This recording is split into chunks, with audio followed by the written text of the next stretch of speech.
What's up, everybody, and welcome to Moments with the Mobleys. I am your man, Johnny Mobley Jr. Hey, y'all, I'm his wife, Deirdra Mobley. You keep answering that slower and slower. You just want to be my woman? I'm always going to be your wife. Okay, because you answered slow. I was actually in the throes of reading some of this stuff. You was what? In the throes of passion. That was and your arms. Here I am. You was looking for me all morning. Here she is. Yeah, you are. Here I go. All right, here we go. And what's up, everybody, and welcome to Moments with the Mobleys. I am your man, Johnny Mobley Jr. Hey, y'all, I'm his wife, Deirdra. We something like ordinary couple. With extraordinary purpose. Was that fast enough for you? That was real fast. Shocked me a little bit. It was real fast. I was trying to get your bearings about you. Go ahead, say your. Greetings, salutations, accolades, and blessings. Happy day. You all right? Mm-hmm. That was a weird laugh. That wasn't even a laugh. A little smile. Smirk. What's up, Mob? You good? I'm well. Hot. You all right? I'm good. I don't know where I put my cup at.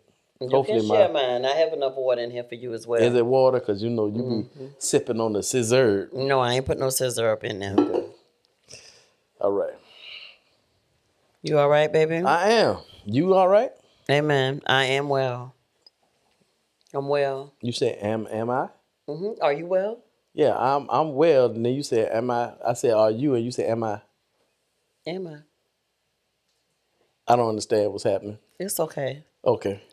I didn't understand what's I don't understand what's happening either, but it's okay. All right. What we talking about today? We're talking about vows. Not vowels, but vows. In your marriage. In your union. What you said under God. Mm-hmm. On that glorious day that you married your spouse. Mm-hmm. Is it glorious for everybody who got married? I don't know. However, we're talking about vows. That was just something that came to me. Like, I know you and I didn't create our vows. We just went with the vows that my cousin, who was our pastor at the time, who married us at my the first church that I was a member of on Hilton Head.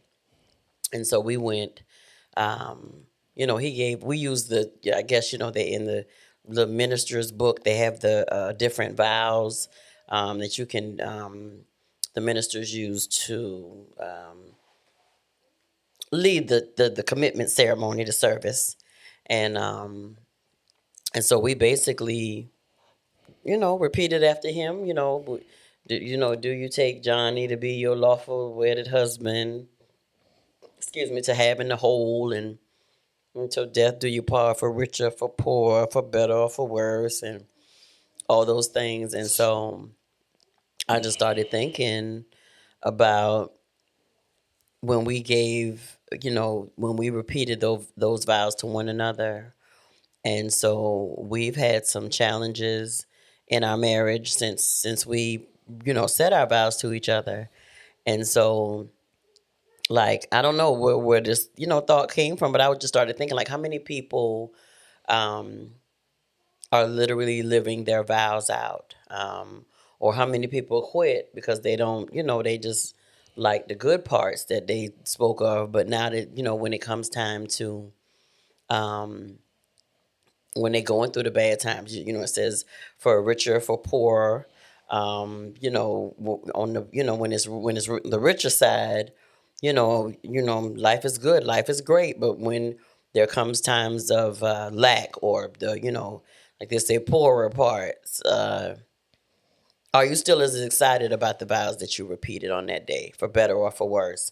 During the good times, of course, everybody, can be happy and joyful during the good times, but, in the bad times, for good or for bad, for better or for worse. So in the times that gets hard, are you ready to just, chuck the deuces and be out? And do people really value the vows that they said and promised to one another? Because it's not just some words that I spoke or mimicked that the minister or the pastor gave me to say to my spouse, but it's a covenant and it's a commitment under God that through these things and in this union and in this relationship and in this marriage, I'm with you for all these things, and good times and bad times, and better and worse and richer and poor, and forsaking all others and all these things. But are you like truly living up to what your vows are?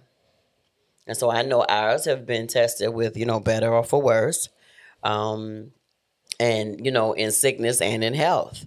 And so we weren't people that got sick a lot. We weren't those people. And these last couple of years we've dealt with some challenges, and my commitment never wavered. Your commitment never wavered. My love, my commitment into to be with you, in sickness and in health.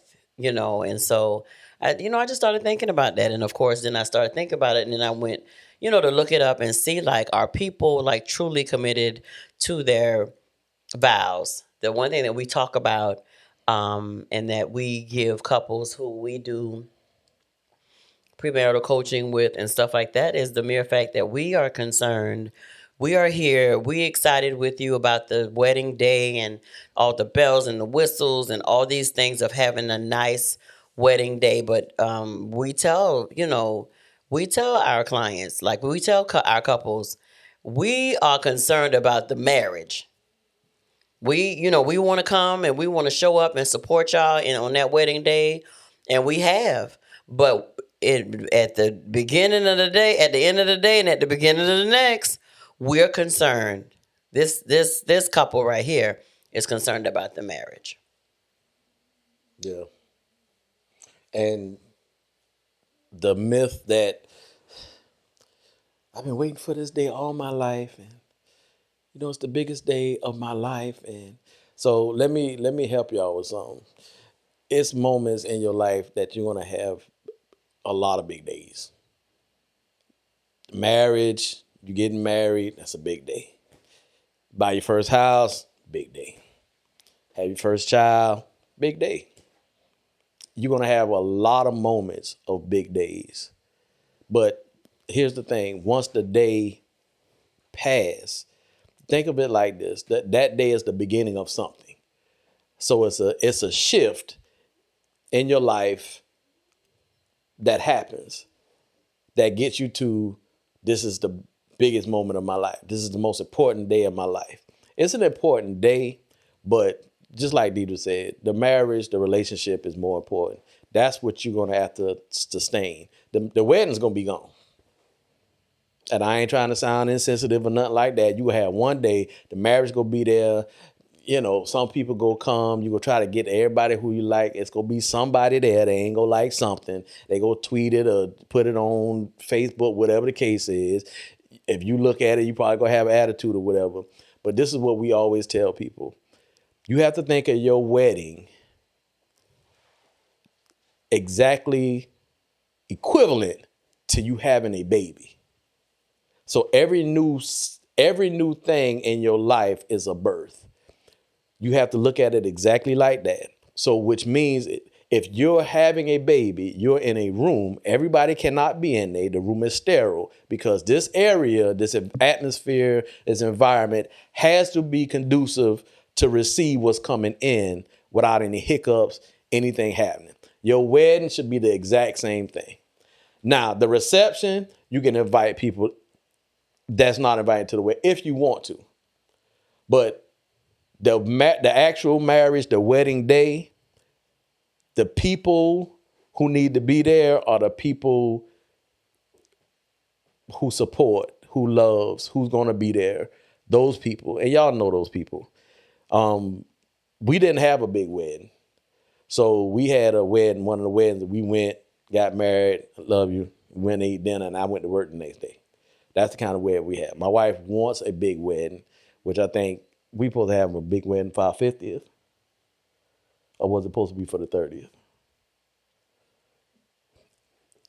It's gonna be for the 50th, I believe. No, it's gonna be before that because we only at year 30. Who waiting 20 more years?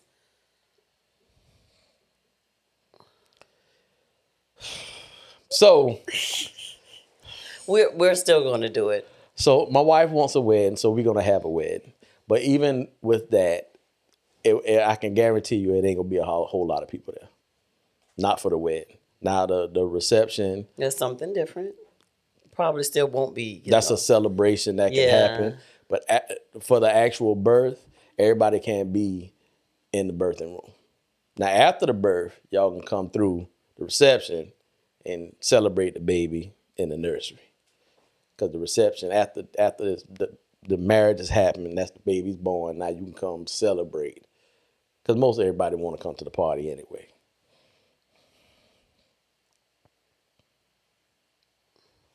You waiting on me to tell you when?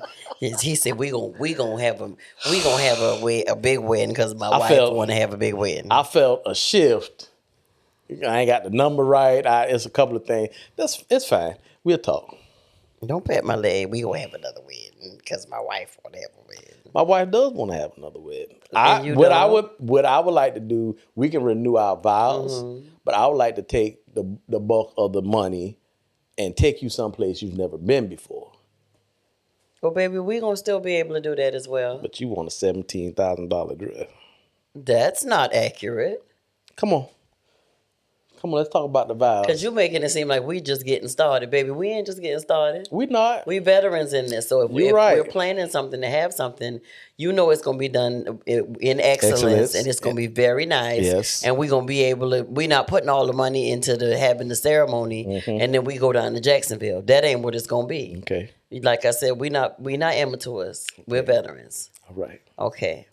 I wasn't looking at you crazy because of that. I was just, it felt in my neck. No, I was just, internally laughing like this Negro say, we're not going to do this for 20 more years. Right. Go ahead, baby. I love you. I love you too. All right. So listen, guys. Huh? Go ahead. You all right? I'm all right. All right. I'm here. Okay. I've shown up. You've been waiting on all day. Yeah. Here she go. Colorful. Yeah, you've been looking for me. Here I am. So listen, guys. As I stated before, this is a covenant that's made between you and your spouse under God, and so it is between just more than you and your wife, you and your or wives, you and your husband. God needs to be the focus of the union, of the covenant, because it is Him who enables us to love our spouses and to love our spouses unconditionally. And we talked about this earlier. About loving your spouse unconditionally. It's God who, shows us how to do that and allows us, when you, I found this article, of course, on one of our most favoritist, and yes, I'm going to make that a word, from one of our most favoritist sites, Focus on the Family, where it talks about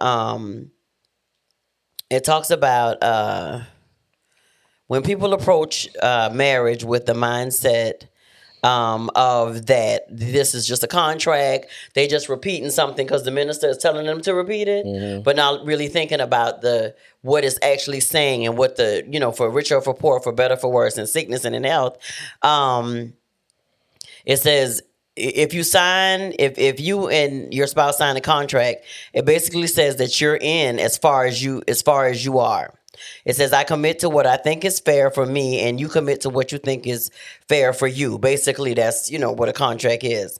But when people approach their marriage with that mindset, that is, it's just a piece of paper, Yeah. Then there's no true commitment to it, to the marriage when times aren't good, to the marriage when times aren't bountiful. But the crazy thing is, a lot of people feel like once they get married, like something's going to automatically switch. And that's not what it is. That's why most people who do this, they focus on the wedding day because that's what they want. And then when the wedding day is gone, then they find out they still got the same person who still need to be worked. They need to work on their stuff. They need to grow. They need to evolve. They got stuff they got to do. And that's what's not important. And some of them get into the notion that, every day is going to be the sparkles and the butterflies and we're going to eat cake and turn up and, we drink champagne and all these things are concerned. It says when a couple looks at their ideals with the understanding that it's an unconditional promise, then they'll be able to truly lean on their vows during times of frustration and stress, because they look back and, you know what I'm saying, and Yeah. they think about the fact that I made a promise to this man, or I made a promise to this woman under God. And, you know, because we are pulling on him and God is our focus, then that'll lead us in our marriage to depend on him, because he's the one who makes us one. You know?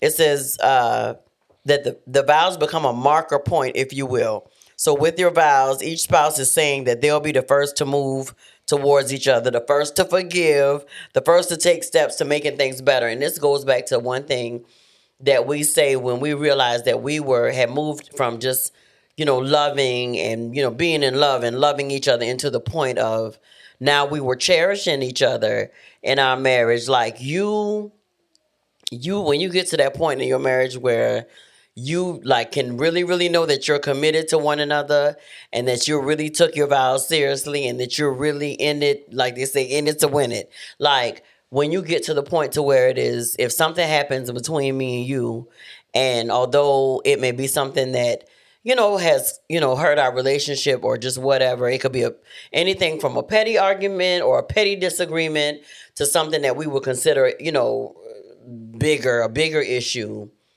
At the end of the day, we are focused, we're solution minded and forward thinking. And so what we're trying to do is, I don't want to have to try to find a way to remind myself why I'm, you know, why we tussling, or why I'm, you know, I'm not feeling you.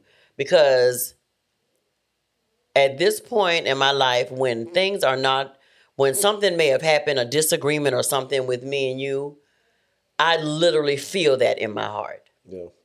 Like legit. Like you got heartburn.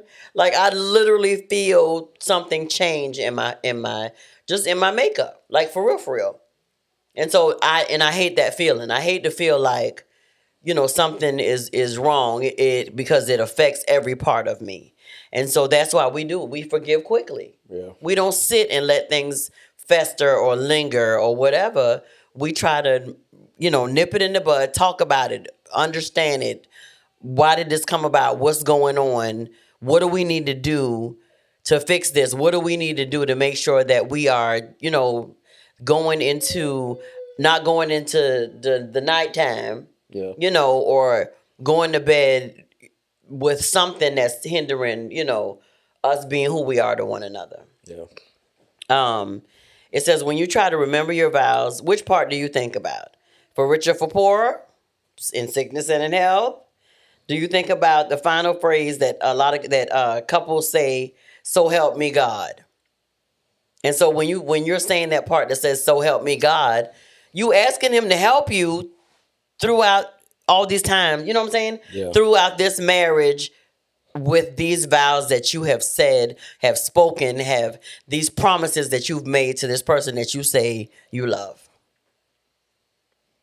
But, you know, like I said, a lot of people think back and they're not. The focus They're is not not the vows. right. The focus yeah, is the wedding. Yeah, yeah. So yeah. the vows are vows. I was about to say vows. The vows are are just a part of the detail of the wedding. Right. So it's not even The process of the day. Yeah, it's not the details of what needs to happen. So yeah, it's not, that's not the important part. The vows are not the important part. Right. And a lot of people feel like that. Now, they do feel an anxiety or an excitement when they're actually saying it, you know, and it's a build up, the momentum. And then when you get to the point, you know, when it says, okay, I now pronounce you husband and wife, you may kiss the bride. So it's the momentum goes up and they're excited because now you hear, you know, she's my wife, you know, he's my husband, and now it's done. And now you celebrating that. But like Deirdra said, you know, nobody's, y'all ain't listening to the vow. I'm gonna tell you, we went to a friend of ours from Nigeria. He had a wedding and we played small parts in the wedding, but you know, one of the things that was so genuine was when it was time for the vows that him and her actually turned to the congregation and they was like, to their friends and families, and they was like, listen, right now we want you to take this time to remember why you married your spouse. And y'all just take this time and share with us and, pronounce your vows to your spouse as we do the same up here. And I thought that was so unique. I've never seen that before, but it was so unique. And then they was up there and they was talking back and forth to each other. She cried and he was crying. So it was beautiful. Nobody heard what they were saying, but it was still beautiful. But what they did was they invited the entire everybody who was married in a relationship to share in that time with them, not just watching, but actually being a part of it. So and I remember it when that happened. I think it was a lot of shocked people because you could see the look on their face. And then, some of them was like, well, I love you. You don't know what them people said to one another. But I was looking. I was in a place where I could see. I was like, they ain't saying nothing. Look at them. Some people, they turned to each other and they was literally talking to each other. But other folk, they were just like, that's different. You hungry? But it was needed. It was needed.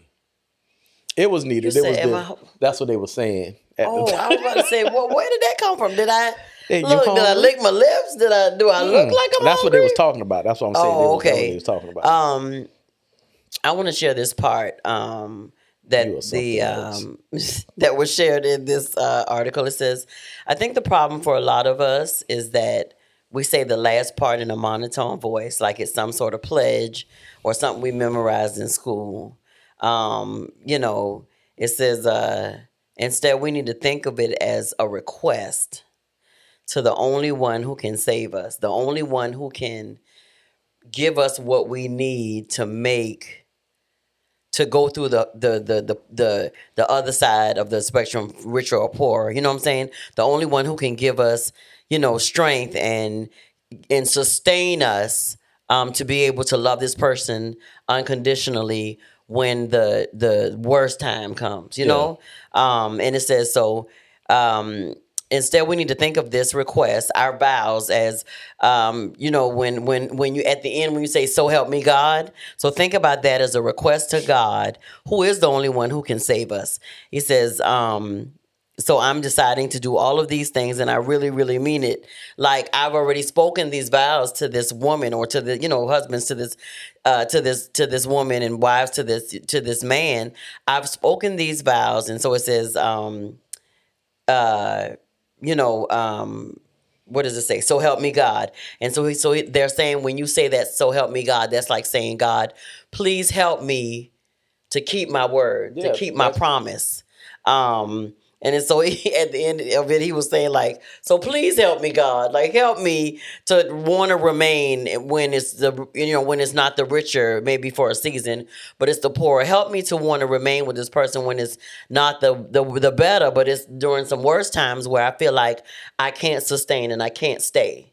Help me through the times when, maybe there is an illness that comes in and I don't know how to handle it and I'm overwhelmed, and that's on either part. I'm the one that's overwhelmed with trying to be the caregiver, and maybe I'm going through as he going through and we going through together. So it's saying, like, please help me, God, to remember these vows and help me to uphold these promises that I'm making to this person. And it's not just a show. Yeah. It's not just to say, oh, they had a beautiful wedding. Oh, they had a this.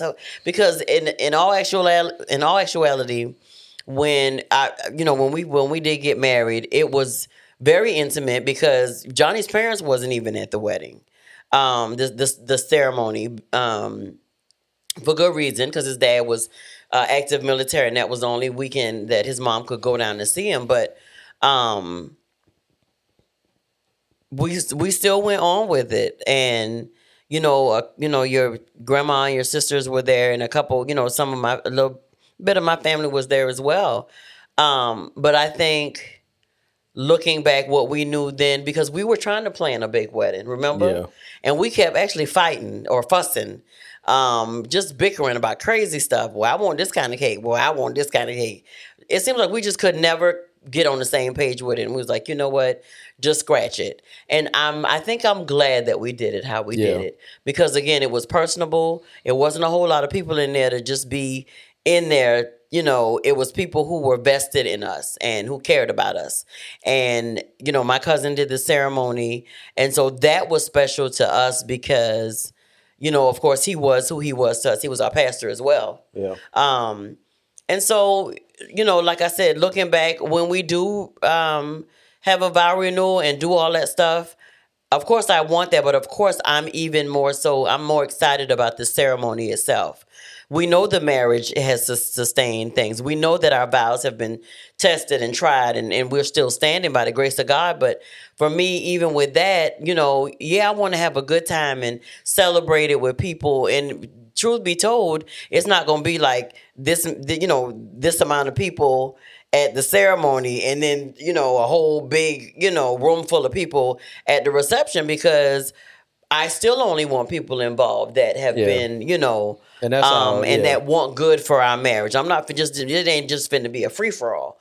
But my focus would most definitely still be, even on the ceremony, even though we've been married for the length of time that we have, it would still be focused on the ceremony. I legit want one of those ceremonies where, you know, it's the whole message is, you know, it's intimate, and like you say, everybody can't be in there for that part. Yeah. I want the type of ceremony where I want somebody to sing the fire out of the Our Father prayer. You know, I think I had already told Rod to get himself together. I want that. I want God to be in the midst so that we can hardly get through it. Like, that's what I want. I want His presence there and so strong. I want to, you know, break out in the tongue and, you know, worship in the middle of the, you know, that's what I want. For real. That's what I want it to be, because I want Him to be, even that day. I mean, because think about it. The atmosphere in our home, we when we want to, you know, we like for this to be a place of peace, right? Mm. And so that's what we cultivate in our house, you know? Mm. And so in that space, that's like for I legit, for real, that's what I want. I do. Okay. I do. You really want it? I do.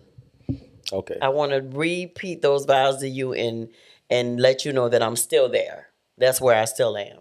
Well, it'll be so much different now. So, yeah, you know, you said earlier that, you know, when you get to a place that where, you know, we went from love to cherish. Mm-hmm. And let me be clear. God is love, and cherish is just another level of love that we didn't even know existed. So, and I'm pretty sure if we keep living, we probably discover another level of love. But at the end of the day, it's all love. So the cherish is actually the way you treat your spouse, mm-hmm. the way you handle your spouse, you know, but it's still out of love. And it just gives a little bit more detail and understanding and clarity of how we protect and care for and nurture our relationship. Mm-hmm. So we didn't have that before. We didn't even know what that was. Another level of selflessness, if that's even possible. So but yeah, we didn't have that before. So now that we have that, it clicks for us. And I'm sure it's couples out there that have probably been married longer than us, maybe some less than us, but they've gotten to cherish and probably another level, which we don't right now, don't know even what that is. But I'm sure God will reveal it to us when it's time. But here's the thing. The day is important. And we're not downplaying the day. Absolutely not. But it's the beginning of something. You got to remember that. When you have a wedding, that's the birthing of something new. Yeah. which means things has to change, which you got to get prepared. So if you know you having a baby and the baby's coming and you got 9 months, you don't wait till the baby's born to go and get the baby room ready and buy a crib and buy Pampers. You prepare for it. So that's what we trying to get people to like really understand and comprehend, that the wedding is important because it's a birth of something new. But it's the birth and start of something new. But the start means nothing if you're not prepared for the long journey. It just means nothing. You just starting something new. People got something to talk about. Your dress was pretty, she was bad, or he was fly. They did a pretty dance. And then after that, what you got? And this is the crazy thing. The wedding happens in front of people, but the marriage happened behind closed doors. So are you putting on for the people at the wedding? Say it again, sir. And then when you get behind closed doors, the real you come out. So if it was people around throughout your entire relationship and marriage, how would that happen? So the representatives show up at the wedding because they got to put on, because this is what we want people to believe we are. But then when it shifts and y'all home by yourself, what y'all doing? Like what y'all really doing? It's a start. So you put on for a bunch of people who go see you this one time and probably ain't gonna call you again. Right. They ain't gonna call you. They ain't gonna come check on you. They ain't gonna say, hey, you good with your light bill? You got gas money? You straight? Y'all all right? They ain't gonna say none of that stuff. Probably 2-3 people out of 2,000 of people that you invite to your wedding go probably touch bases with you. And that probably gonna be your mama and your daddy if you got relation. I'm going too far deep in. But that's important. You got to be cognitive of this stuff, man, because the real value and worth is in the relationship. So, when we do a vow renewal, it's gonna be way different because we're a lot wiser and we comprehend what we actually got. Like we know. It might not be 100% of what we got that we comprehend, but we darn show close. So it's like knowing that you got something that's worth something, but then you treat it like it ain't worth nothing. But then when you realize that what you got is something that you cherish, then you appreciate it. You just appreciate it more. Like a lot of people appreciate their mom and their grandmom, and they appreciate all this stuff more because they grow up, they evolve, and they mature and they understand. So go ahead, baby. Go with yours. I'm gonna read like 4 things after you finish going through your piece. Oh no, we're not. Because we already been going through them. This? So we can intertwine it. That is a promise to God. Yeah, that he's the one who allows us to, because you're saying to him, God, help me keep this promise to my spouse. You know what I'm saying? And I've said these, and it's a promise to him that I've made this covenant, and I'm going, with your help, I'm going to try to, be a man or a woman of my word and uphold this covenant and this vow that I've made to my spouse. Yeah. I ain't meant it to say it like that. But I was saying we're already in the throes of all of that. Okay. You know what I'm saying? All right. Yeah, go ahead. You sure? Yeah. Now, you've been waiting for me to show up, and now that I show up, you want to be shy or act like your feelings hurt. You're right. You demand it. I want you to lead every now and then. Yeah, no, be rough with me. Be rough with me at this time. Don't be offended. I ain't don't offended. be easily offended now. I ain't offended. Okay. Well, go ahead and say what you was going to say. All right. So you make a promise to God and you enter into a holy matrimony. That means your relationship is set apart. It is an exclusive relationship. No matter what kind of ceremony you had, God hears your vows.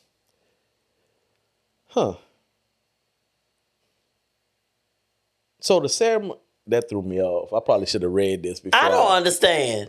They say no matter what kind of ceremony you had, because people have a lot of different kind of ceremony. They use the same vows. Okay, no matter what kind of ceremony you had, God hears your vows. Stop. As such, he holds you responsible for keeping your pledge to your spouse. You alone are accountable to him for how you fulfill what you spoke at the altar of your wedding. So this is how I picture this. You at the altar, you do your vows. Envision this. Huh? You said this is how I picture this. I envision this. Go ahead. That's not a word. In picture it is not. It's envision. What I said? This is how I picture this. I meant envision. Envision. My bad.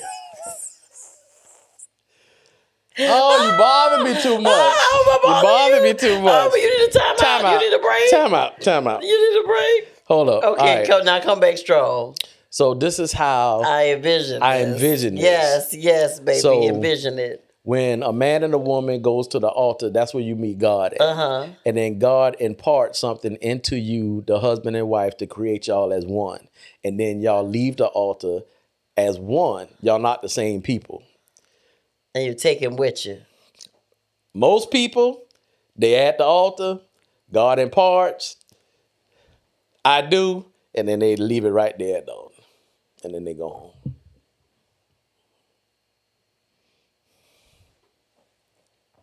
That's all. That's all you got to say about that. How you just made leave this? It at the altar. You just made so this basically big what I'm boom, and you basically ain't got what nothing I'm to say saying behind is it. when God imparts into you both to mend you as one, take that with you. Absolutely. Stop leaving it at the altar. Then when you go home, there's a stranger in my house because you can't see no more. Your vision has changed. The perception has changed. God changed you. So now you can't see no more because you left it at the altar. Am I making sense? The whole in picture has left. Oh, So a little tired. It's okay. It's okay. I was trying to get it out. But I think I done confused y'all. Because basically what we're saying is what we've been talking about for the whole. Just delete that last part. Just delete that last part. Go ahead. It's something wrong with you. Just delete the last part. It's something wrong with you, baby. It's just like I said. You could go ahead because it's just everything intertwined with what we've been saying. Because people, in a nutshell, y'all. Some couples are taking their vows lightly, and the one who has whose vision it is for marriage, who created marriage, they are not including him in the marriage. Yeah. Basically, it's all my husband is trying to say. Yeah, so with his impicturement and all that kind of stuff. Go ahead. When you get married, you make a promise to God, which I done read. So the next one is you make a promise to your spouse. Yeah. You said your vows to your spouse in that holy moment. You were given your word to fulfill these promises in a conventional relationship that was being established. Your character and your integrity were immediately on the line to stay committed to those declarations for better, for worse, for richer, for poorer, in sickness and in health, to love, cherish, and serve for as long as we both shall live. I ain't gonna say nothing. Why are you looking at me like that? Because you're repeating everything I've already said. It's okay. And you read it verbatim. It's okay. I'm not gonna read nothing else. I'm finished. Are you getting the whole attitude? Are you getting...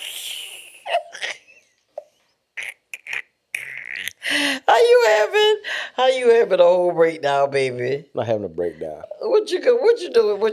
Take your phone, baby. This has been Moments with the Mobleys. I am your man. I want you back solemn. Oh. Excuse me, y'all. All right. My throat I ain't gonna got dry. say nothing else.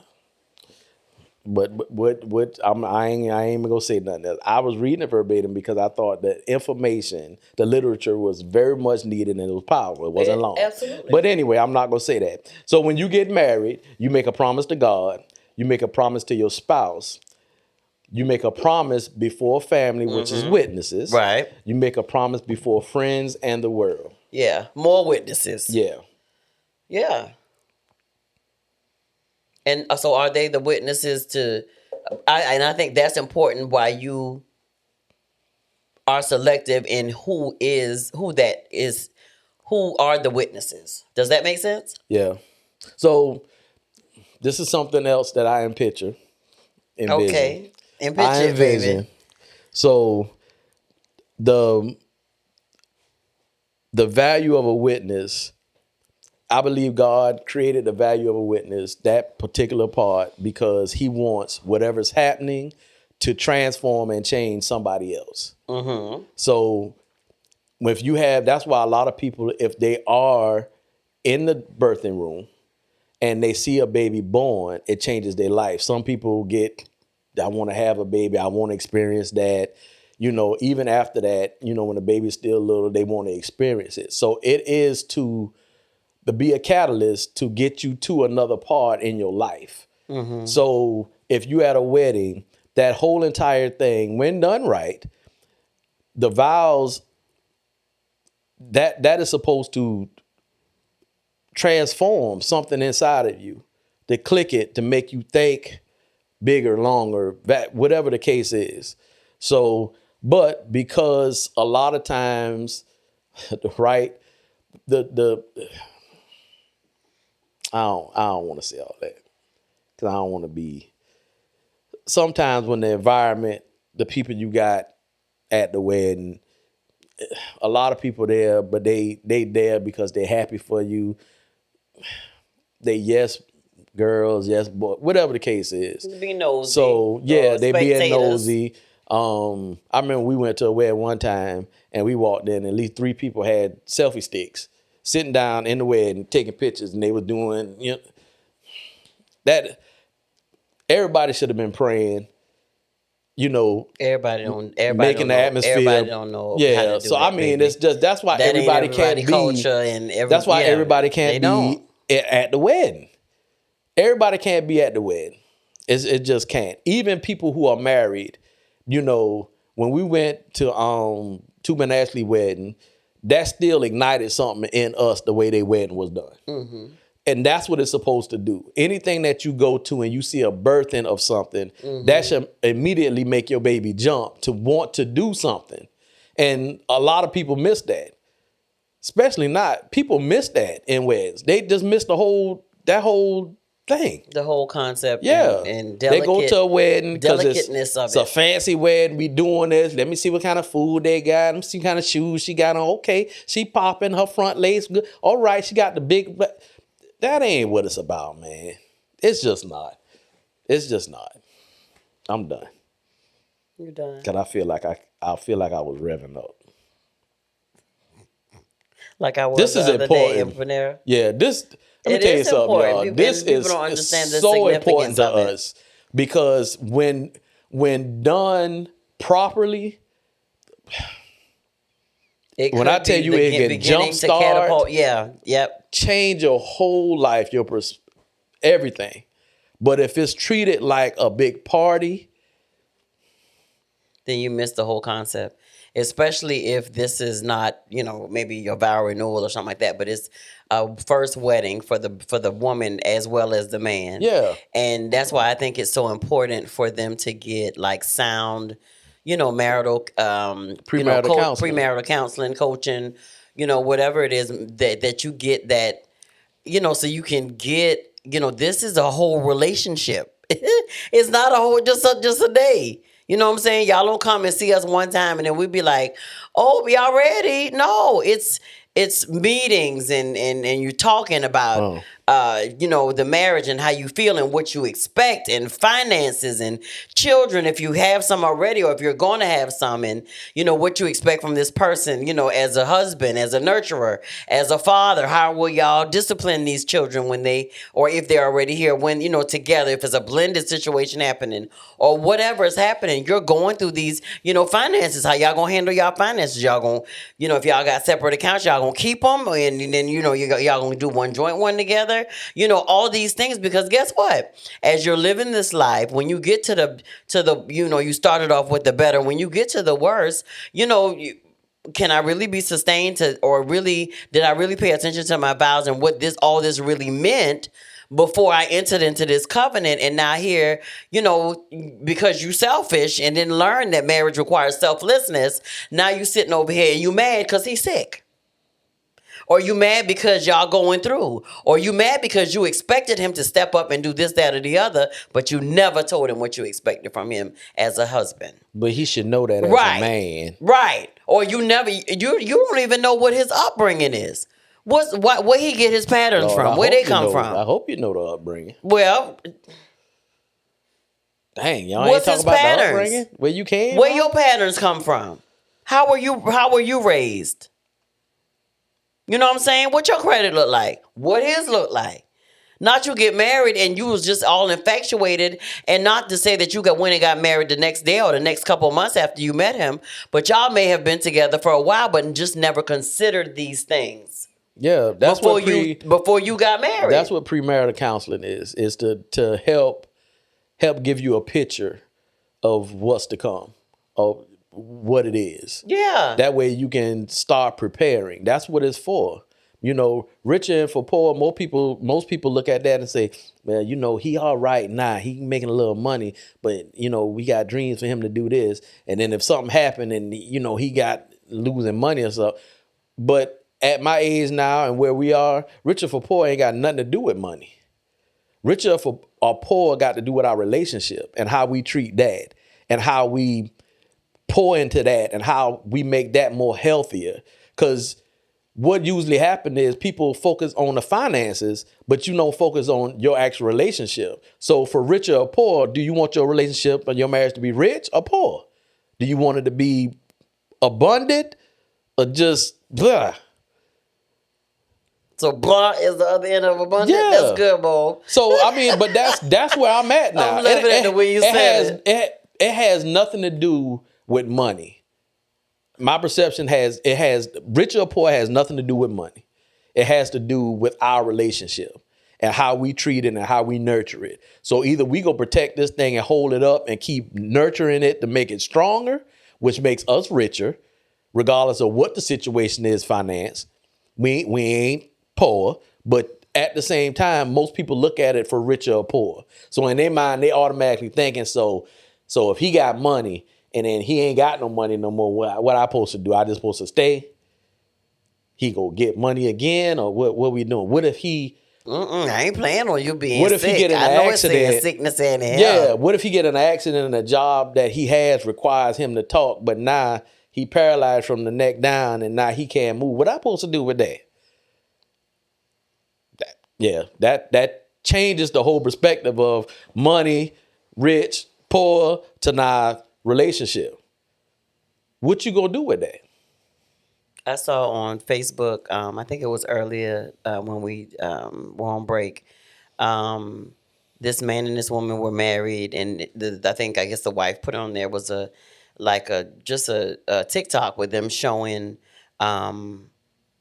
at the beginning when they got married, and then they had two sons who are now grown, and I think the gentleman retired from the military and was in a motorcycle accident or something. So they're showing pictures with the music playing and the progression of the love story, and it actually showed that they didn't even expect him to live, but how he had to go through surgeries and rehabilitation, and had to, like wear a helmet and like relearn how to walk and, relearn how to, just talk and relearn how to do all these things. And she chronicled, when he was in the bed and they had all the tubes hooked up to him. And as, the tubes, he gradually got to the point where he had to wear a helmet when they were doing rehab and stuff like that. And so all these things, because they never expected him to come through it.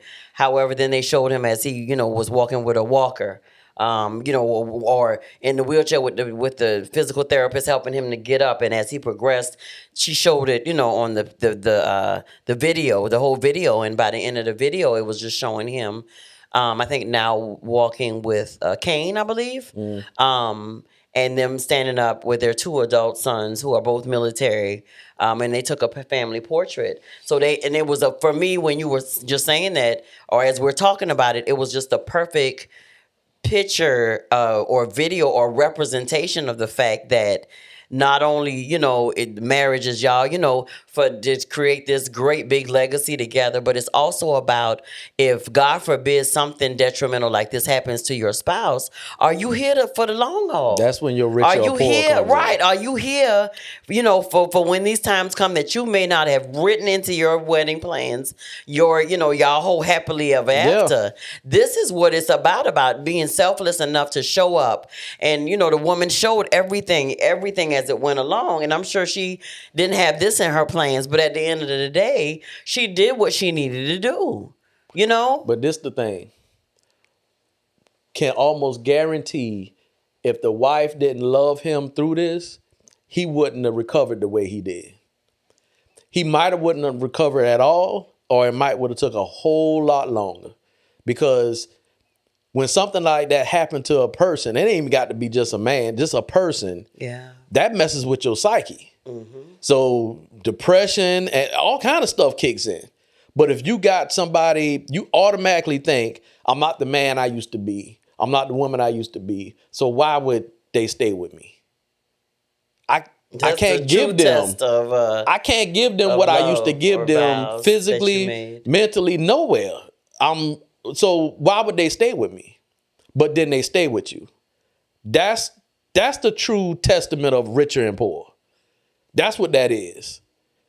He probably would have not recovered as quickly as he did and how he did if his wife was not there supporting him. Yeah. Yeah. It got jack to do with money. It makes me think about, when you, had that first, issue or bout with, your pressure and stuff like that. And we, came home and we got the one, blood pressure, but the cup wasn't big enough. I think I had went out to 3 different stores that Saturday to find them, and I literally was in a tizzy. I got my blood pressure taken 275 times that day. Listen, Negro, you was not about to conk out and leave me. Look, I was trying to it was breathe not happening. Different. I was like, why you breathing like that? I'm just trying to, I don't know what's making it high, so I need to calm it down. And she was making it a little bit high because she was too, but it's okay. So because I had to find the right cup. We couldn't find the right cup. She put in work, but when she got it, we did it. It started taking good, so we was good. But I wasn't at a place where I wasn't able to care for myself. Right. But she automatically stepped up. Like, I got you. Stay here. Relax. Breathe. I'll be back. And literally, I went to about 3 different, came home. That cuff didn't work. Okay, I'm calling around to find another one. Okay, I got to take this back, babe. I'll be right back. Babe. We could just do it tomorrow. No, I'll be right back. Because I needed to find the proper equipment to do what we needed to do, to record what the doctor told us that we needed to do. She had these big guns. She had the cuff was too little, the baby cuffs. Or average on these big guns. She had big cuff. Well, not that big. Not that. Anyway, y'all know what I'm trying to say. I'm sick of you. And so I said that. I don't know how we got on his big guns or whatever. But that's why I was just saying that. It truly can test you and test your endurance as a couple. And so that's why we're so passionate about making sure that couples who have not got married yet or whatever are, that they take this they take this seriously. It's not just I feel good. I got a big old ring on my finger, sis. And I'm about to be married to him because, baby, every day ain't going to be, I love you. I just love you so much. And all these things that, that are concerned. And so we give lessons and, put life lessons into the teaching and just everything because we want y'all to understand that it is, or that particular couple to understand that there's more that goes into this than just showing up on a day with a pretty dress, with a nice ring, all your girls, you done packed 10 or 15 girls as your bridesmaids, and he got 10 or 15 guys, and y'all got this humongous wedding party and a beautiful cake and the limo and, the roses or the flowers hanging from the ceiling and the crystals and these nice, really nice chairs and all these things you got going on. It's so much more than that, y'all. And so I can we tell could you talk this. about this all day. Yeah. So And I can tell we you about this. to go. I just thought about this. Yes. So if you batting everything on the wedding, I can tell you how you can make it work. Don't worry about the vows. Just have a wedding every day for the rest of your life. Keep that feeling. Because the feeling is going to go. After the wedding day, Listen. the feeling gonna go. So if you batting on the wedding, yeah, but you batting that hard have on a the wedding every day. That's the only every way day. you gonna conjure up those exact same feelings, which they probably not gonna be 100. So stop. Read the instructions. We bad at doing. We open up something and it's shiny and pretty and it's new and we happy and it's exciting and we don't read none of the instructions. And then we wonder why this thing doing. I thought Why this ain't working? This ain't doing right. And But why? go back and read the instructions, which is the vows. Why he go into a rage like this when I had just bought this for the baby? And why he? Because since you don't know him, you didn't get to know him. You married the representative. Why he got another whole family? He there, but he sent his representative. It's a lot, y'all. But I wanted to say that because too often people can see other people who are married, or too often people can see and go into this experience like blindsided because they haven't taken the time to go to some marital counseling, premarital counseling, or even marital counseling to make sure that you are still involved and thinking about the vows that you made to this person, and just do it to help you be better. In your marriage. The last thing that it says, and I'm gonna share it with y'all before we go. It says the commitment to each other should be mirrored in holy covenant before God. The commitments are based on decisions, and the choices you make each and every day determine not only your relationship with God, but also the quality of your marriage. That richer and poorer thing Johnny was just talking about. The decisions you make today determine the marriage you will have tomorrow. And if that ain't a fact, wedding, baby, bubble to the boogity beat. Isn't that a song now? What you hear is not a test. Okay. All right, we go. Two different songs. She flipped. She ain't focused on yeah, but pretty much, I'm for real. Like, y'all, a lot of the things that we talked about, especially this where Johnny expected this from me and he expected that from me, and I advised. We didn't talk about expectations. Yeah. We didn't have that conversation or had somebody have that conversation with us. And so a lot of this stuff, a lot of the stuff that we went through and that we shared and that y'all, a lot of y'all think is like funny now. And I know it's because of the way that we present some of our stuff or whatever. But we present it and we give it to y'all because it's important.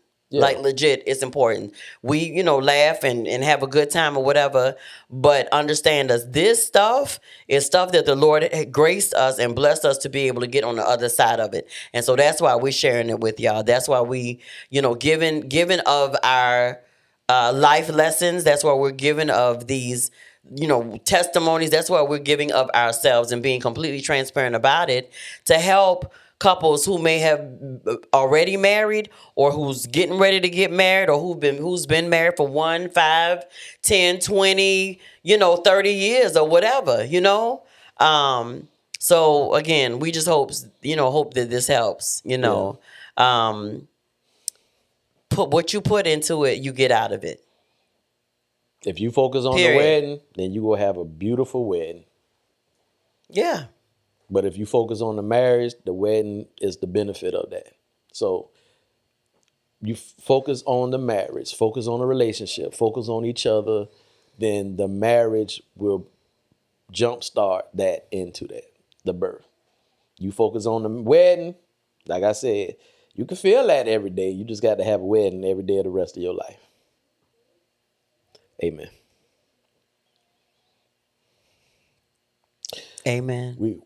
For all things Mobleys, go to www.momentswiththemobleys.com. Thank y'all for y'all support. Thank y'all and for all your that good support. stuff.